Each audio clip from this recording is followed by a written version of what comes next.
Hey guys, it's Jess and it's Jenna, and welcome back to Squared.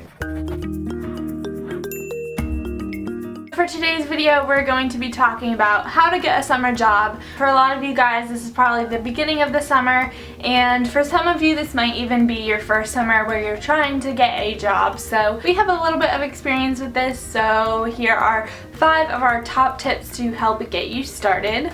If you guys find any of these tips helpful, then make sure you give it a like and don't forget to subscribe down below. That way you guys can see videos from Squared every day of the week. Tip number 1 is to talk to people you know. This could be parents, family, friends, aunts, uncles, relatives, even your own friends, and see if anybody knows of anyone who would maybe even hire you themselves, or if they know of people who are looking for people to work for them. That's probably one of the best ways you're gonna get good people to work for, is by recommendations through people that you already know. It might not even necessarily be about how much experience you have, but it's kind of who you know in some scenarios. Yeah. So if you find something through a connection with someone, then you have that chance to prove yourself at whatever position comes from that. So I wouldn't necessarily rule out talking to people that you know and getting a job that way, because you're just, taking advantage of the opportunities that you have around you. Yeah.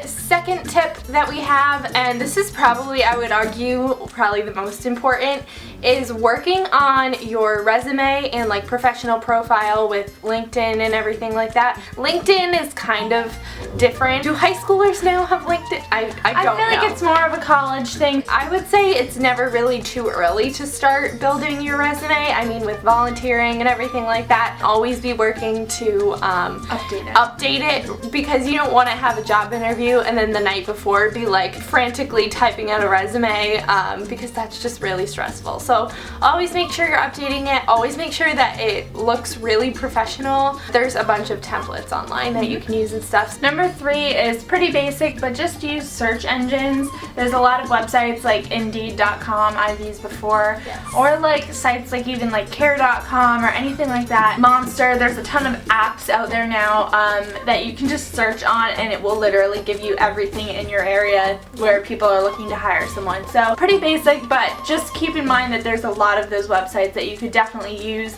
to look at things that you might not have thought of before, and yeah, just a really good resource. The 4th tip that we have is, when you're looking for a summer job, especially if this is one of your first jobs, you're probably going to go more towards something that doesn't require as much experience because you don't have any.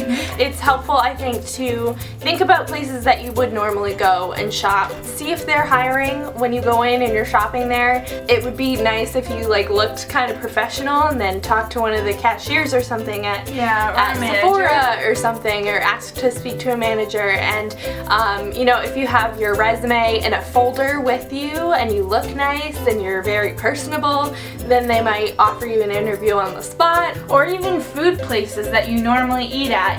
If you're younger and you want to get into the service industry, think about, applying to McDonald's if you go there all the time. There's a ton of options. If you normally are there a lot, chances are they're going to want to hire you more. So number 5 is pretty basic, but I feel like a lot of people don't think about it enough, and this is just getting good recommendations. This could be in the form of teachers, other people you've worked for before, maybe even if you just had like a casual babysitting job or something like that. Having people that you know that you can rely on to use as a reference when you are applying for a job. Some jobs don't really care about it, other jobs, will actually call the people, but it's always a good idea just to have 2 or 3 people on hand that you can list on a job application or just tell the person about, so that they know that you're trustworthy and are gonna be a hard worker and stuff like that, because they want to make sure they're not hiring a psychopath. So it's a good idea to have other people who can vouch for you and say, yeah, this person's good. So that's it for this video. Make sure you give it a like if you did like it, and then subscribe down here to see a video from Squared every single day. Also, if you guys have any other tips for getting a job that you have found in your experience, then leave them in the comments. That way other people can read them, and we can all learn something from each other. It'll be a great time. You can go click up here to see Frankie and Izzy's video that got put up yesterday. And that is it for us this week. So we will see you guys next Wednesday. Bye guys.